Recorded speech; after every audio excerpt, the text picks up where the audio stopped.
Mga paraan ng paglalarawan sa supply.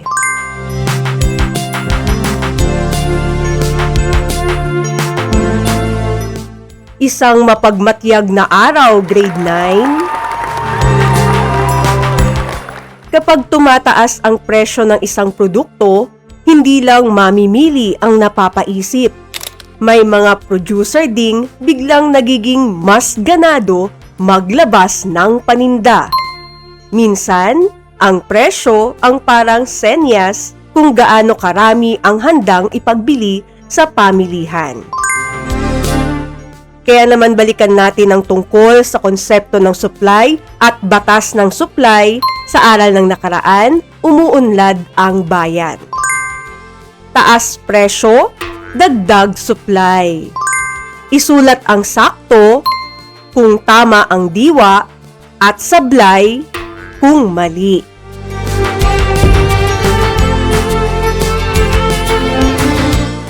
Sapat na may produkto ang producer upang masabing may supply na sa pamilihan. Sablay. Hindi sapat na may produkto lamang. Kailangang may pagnanais at kakayahan ang supplier na ipagbili ito. Sa pag-aaral ng supply, ang mamimili ang pangunahing sinusuri dahil siya ang gumagawa ng produkto. Sablay.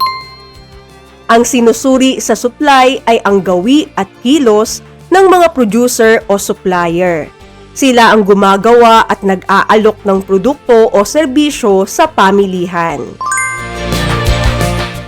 Ayon sa batas ng supply, kapag tumataas ang presyo, dumarami ang handang ipagbili ng mga producer. Sakto. May tuwiran o positibong ugnayan ang presyo at quantity supplied. Kapag mas mataas ang presyo, mas nahihikayat ang producer na magbenta ng mas marami. Sa batas ng supply, inverse o magkasalungat ang ugnayan ng presyo at quantity supplied. Sablay. Ang ugnayan ng presyo at quantity supplied ay tuwiran o positibo. Ibig sabihin kapag tumataas ang isa, tumataas din ang isa pa. Ang presyo ang pangunahing salik na nakaapekto sa dami ng ipinagbibiling produkto o serbisyo, habang ipinapalagay na hindi nagbabago ang ibang salik. Sakto. Sa batas ng supply, sinusuri ang epekto ng presyo habang ang ibang salik ay hindi nagbabago. Ito ang diwa ng ceteris paribus.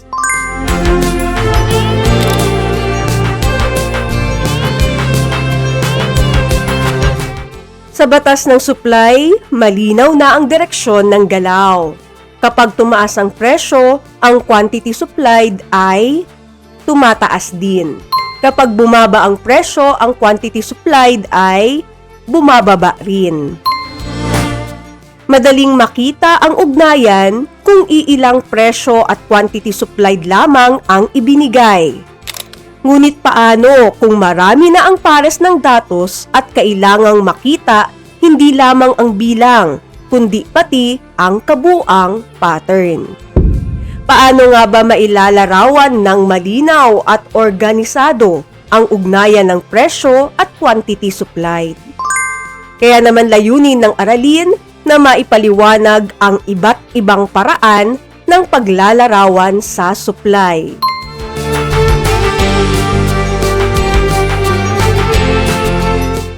Supply, datos, galaw, formula. Ang ugnayan ng presyo at quantity supplied ay maaring ilarawan sa tatlong paraan. Sa datos, supply, schedule. Sa galaw, supply, curve. At sa formula, supply, function. Magkakaiba ang anyo, ngunit iisa ang ugnayang inilalarawan. Ang presyo at quantity supplied sa isang takdang panahon, ceteris paribus. Datos. Supply schedule. Maraming pares ng presyo at quantity supplied ang maaaring mahirap basahin kung magkakahiwalay lamang ang mga bilang. Kapag inayos ang mga ito sa isang talahanayan, mas madaling makita kung anong quantity supplied ang katapat ng bawat presyo. Ang supply schedule ay isang talahanayan na nagpapakita ng dami ng produkto na handa at kayang ipagbili ng producer sa iba't ibang presyo sa isang takdang panahon. Sa bawat presyo, may katumbas na quantity supplied. Halimbawa, ang supply schedule ng produktong pongkan. Habang tumataas ang presyo, tumataas din ang quantity supplied. Kapag bumababa naman ang presyo, bumababa rin ang quantity supplied. Ipinakikita ng pattern ang tuwiran o positibong ugnayan ng presyo at quantity supplied ceteris paribus. Sa talahanayan, makikita ang dami ng pongkan na handa at kayang ipagbili ng producer sa iba't ibang presyo. Sa presyong 5 pesos, walang handang ipagbiling pongkan ayon sa datos. Sa presyong 7 pesos, may 120 piraso ng handang ipagbili.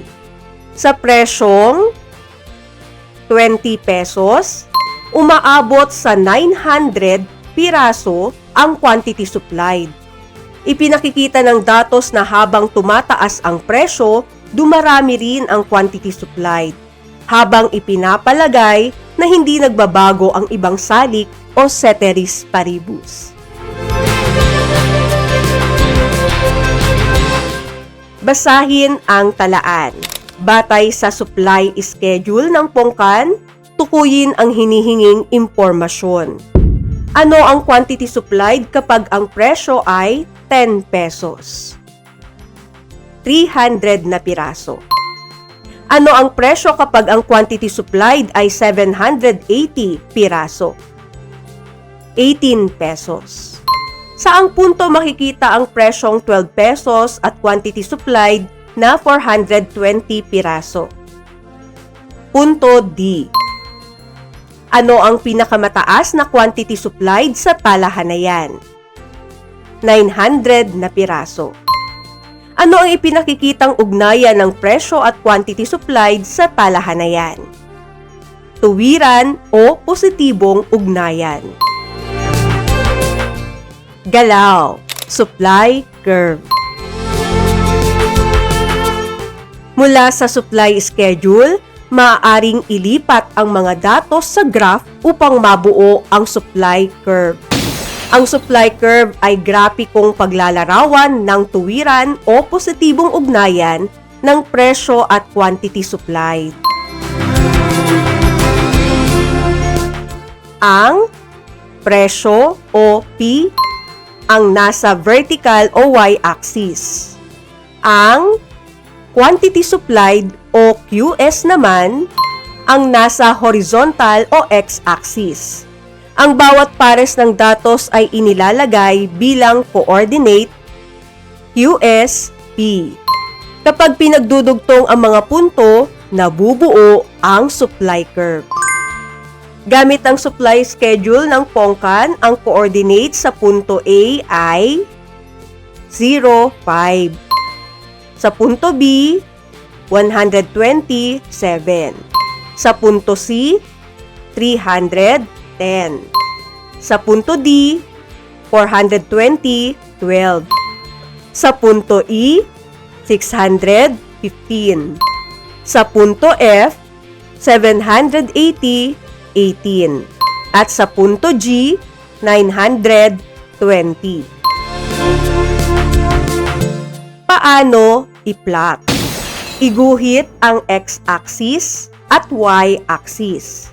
Ilagay ang QS sa x-axis at P sa y-axis. I-plot ang bawat coordinate. Pagdugtungin ang mga puntos upang mabuo ang supply curve. Supply Curve Challenge. Batay sa supply schedule, tukuyin ang mga coordinate, QS, P, at i-plot ang mga ito sa graph. Pagdugtungin ang mga punto upang mabuo ang supply curve. Pagkatapos, sagutin ang mga tanong.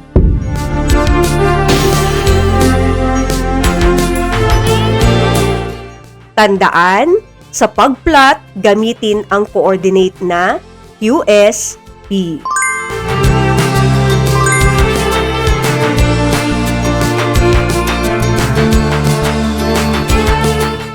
Anong variable ang nasa x-axis? Quantity supplied. Anong variable ang nasa y-axis? Presyo. Ano ang coordinate ng punto C? 150, 10. Sa anong direksyon nakahilig ang nabuong supply curve? Pataas, pakanan. Ano ang ipinakikita ng supply curve tungkol sa ugnayan ng presyo at quantity supplied? Habang tumataas ang presyo, tumataas din ang quantity supplied. Ipinakikita nito ang tuwiran o positibong ugnayan ng presyo at quantity supplied. Formula: supply function. Bukod sa supply schedule at supply curve, maaaring ilarawan ang ugnayan ng presyo at quantity supplied sa pamamagitan ng isang mathematical equation. Ang supply function ay nagpapakita kung paano nagbabago ang quantity supplied kapag nagbabago ang presyo ceteris paribus. Sa makatuwid ang presyo ang independent variable, ang quantity supplied ang dependent variable. Ang pangkalahatang anyo ng supply function ay QS equals function of P, ceteris paribus. Para sa isang linear supply function, maaari itong isulat bilang QS equals C plus BP, kung saan ang QS ay quantity supplied, ang P ay presyo, ang C ay constant o intercept ng equation, at ang B ay ang pagbabago sa QS sa bawat isang unit na pagbabago sa presyo. Sa karaniwang supply function, ang B ay greater than 0. Kaya ipinakikita nito ang tuwiran o positibong ugnayan ng presyo at quantity supplied. Presyo in, QS out. Gamitin ang supply function upang hanapin ang quantity supplied kapag ibinigay ang presyo. Halimbawa, ang supply function ay QS equals negative 300 plus 60p. Kung ang presyo ng pongkan ay 5 pesos, ano ang quantity supplied?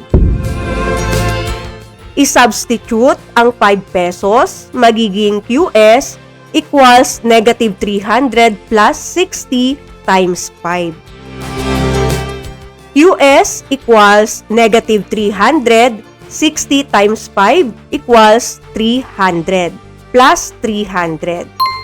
QS equals 0. Sa presyong 5 pesos, ang quantity supplied ay wala.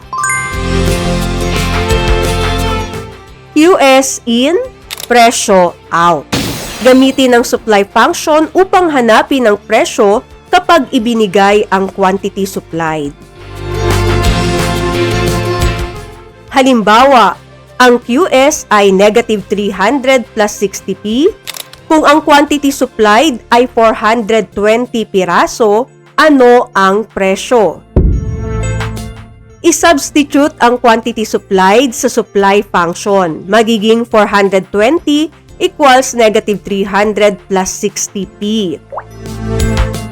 I-transpose ang negative 300, magiging 420 plus 300 equals 60p. 420 plus 300 equals 720 equals 60p.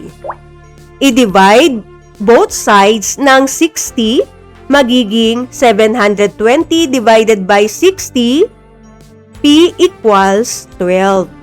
Kapag ang quantity supplied ay 420 na piraso, ang katumbas na presyo ay 12 pesos. P o QS. Solve it. Gamitin ang ibinigay na supply function upang hanapin ang P o QS. I-substitute ang ibinigay na halaga at ipakita ang kumpletong solusyon.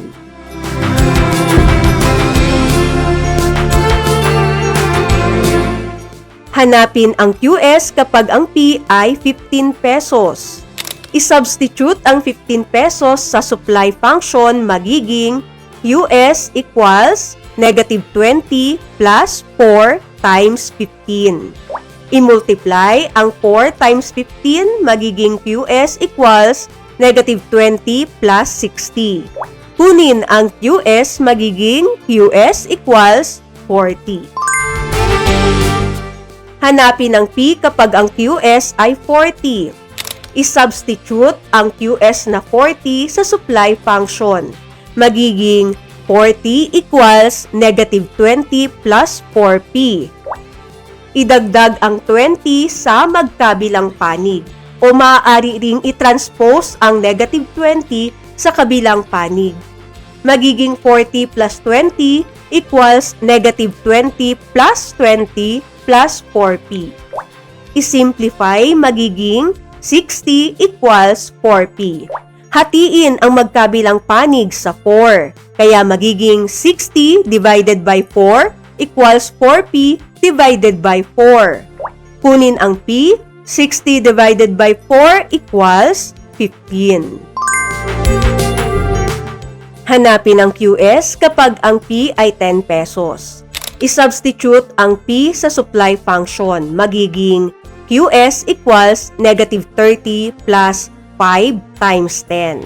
I-multiply, magiging QS equals negative 30 plus 5 times 10 equals 50.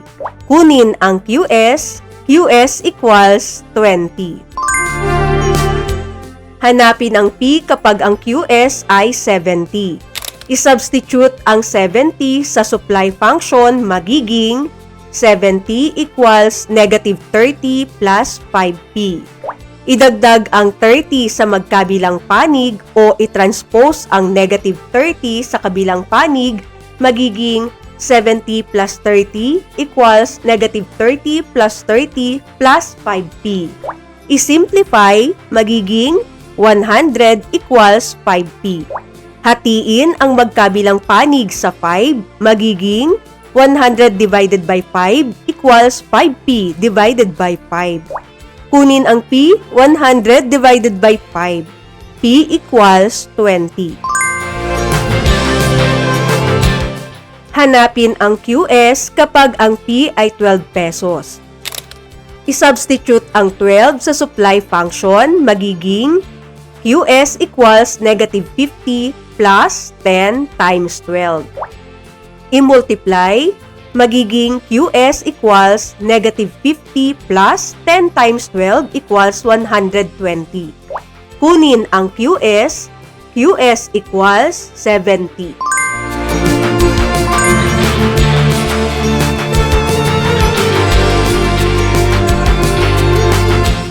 Compute mo, plot mo.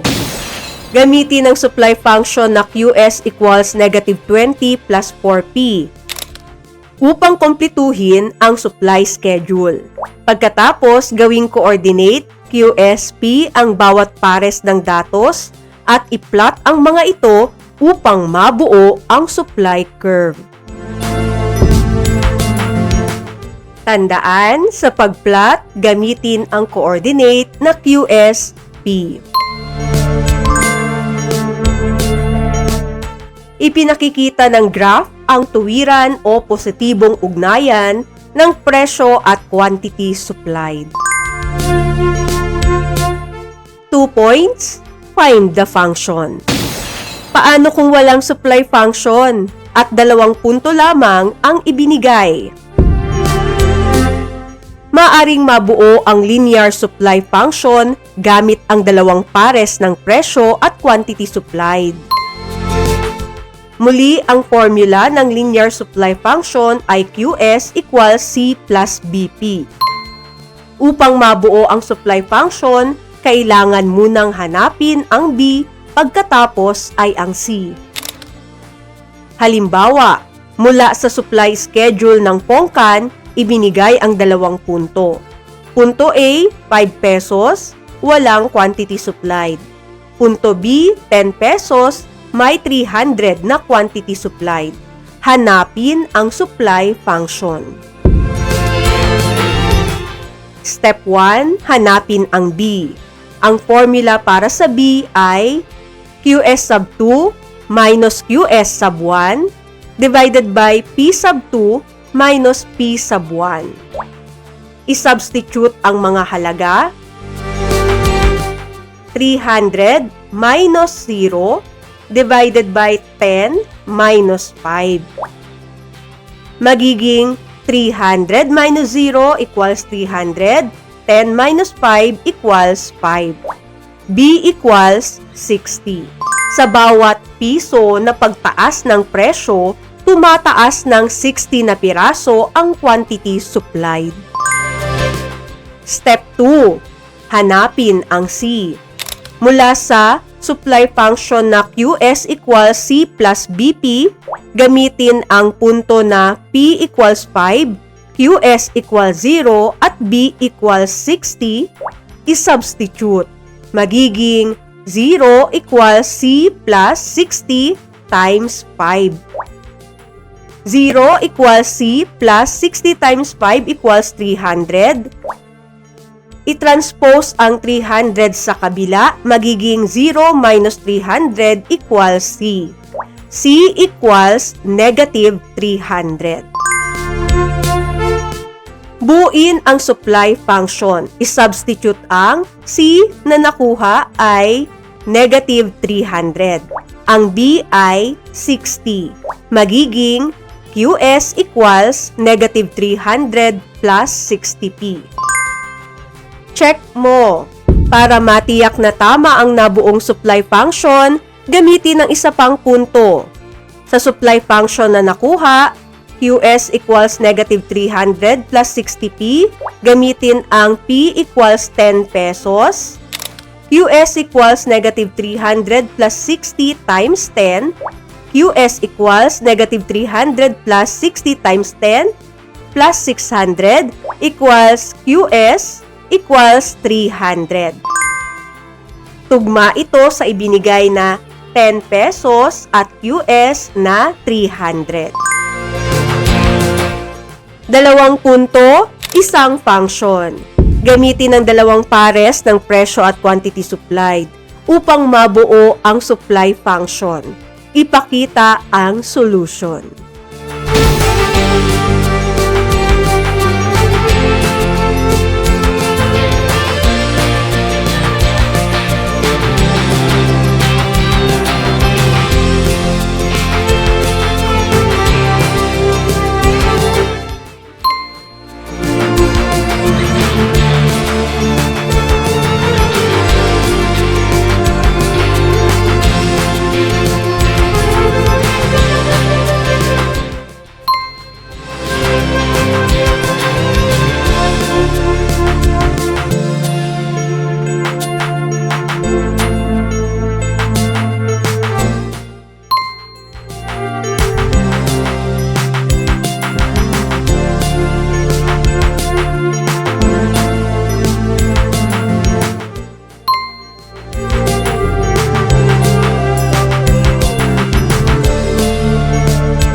Supply spotlight.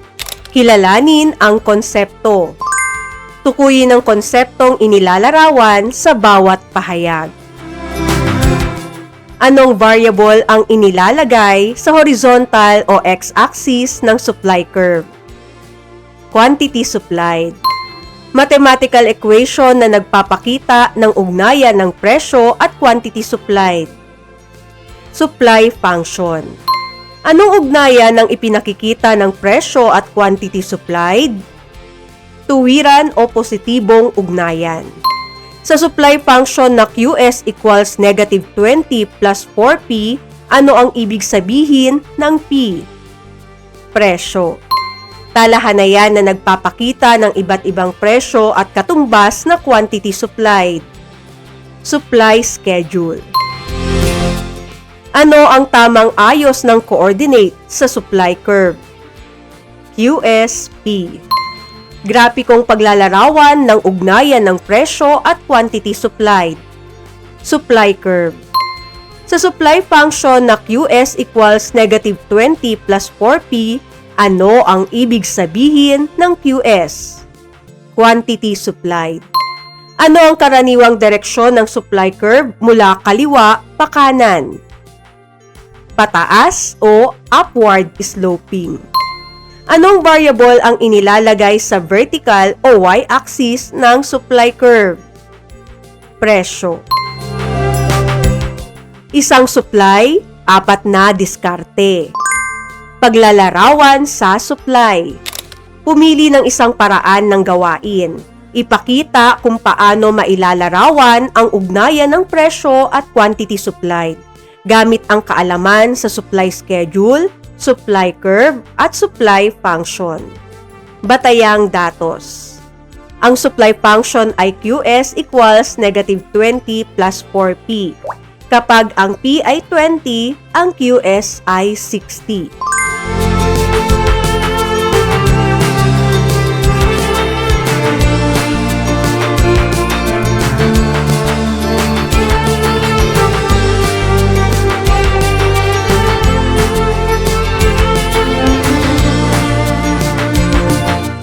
Kita, kalidad, kapwa. Tamang supply, tamang pagpapahalaga. Basahin ang sitwasyon at suriin kung paano mababalanse ng isang producer ang pagkita, kalidad ng produkto at kapakanan ng mamimili. Ipaliwanag ang pasyang gagawin mo at ang pagpapahalagang dapat pairalin. Tumaas ang presyo ng pongkan dahil kaunti ang supply sa pamilihan. Bilang producer, alam mong maaari kang kumita ng mas malaki kung dadagdagan mo ang iyong ibebenta. Ngunit kailangan mo ring tiyaking maayos ang kalidad ng produkto, patas ang presyo at hindi naaagrabyado ang mamimili. Kaya pag-isipan, kung ikaw ang producer, paano mo pagbabalansihin ang pagkita, kalidad ng produkto at kapakanan ng mamimili. Supply at a glance. Kumpletuhin ng graphic organizer sa pamamagitan ng paglalagay ng mahalagang katangian ng bawat paraan ng paglalarawan sa supply.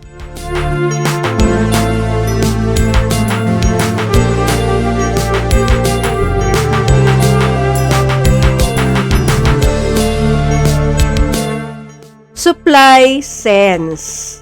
Basahin bago sagutin. Piliin ang letra ng tamang sagot. Sa supply ng kamatis, naitala ang sumusunod.